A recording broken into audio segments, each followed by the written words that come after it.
तो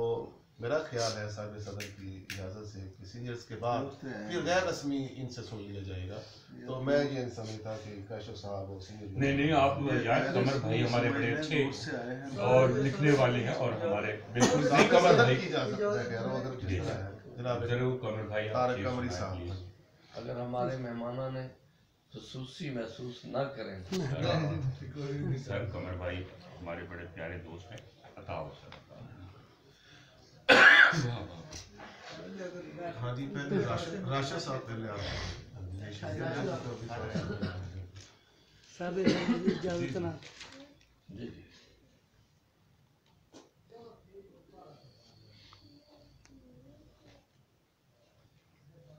बाबा ए सरकारी पीती बैठा है अरे बाबा ए सरकारी पीती बैठा है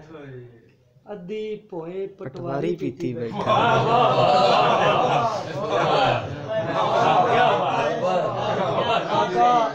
सरकारी पीती बैठा है क्या बात है पटवारी पीती बैठा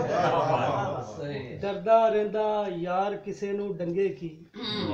डरदा रहंदा यार किसे नू डंगे की सप दा सा मदारी पीती बैठा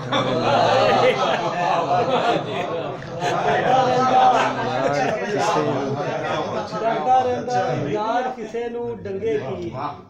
सप दा सा मदारी पीती बैठा। शेर देखना कि मां दा जेवर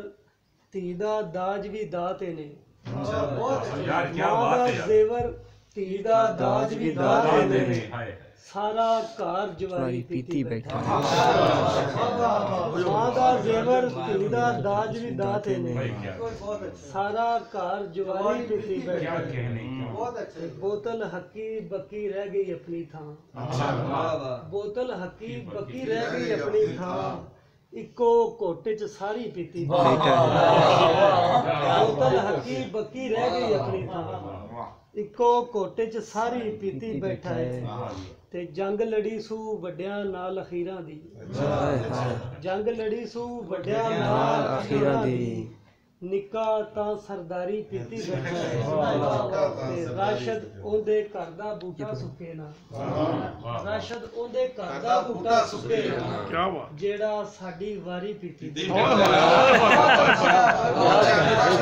सदा सुखी वसे दा मतलब है क्या साडी सरदारी और अब तारक कमरी साहब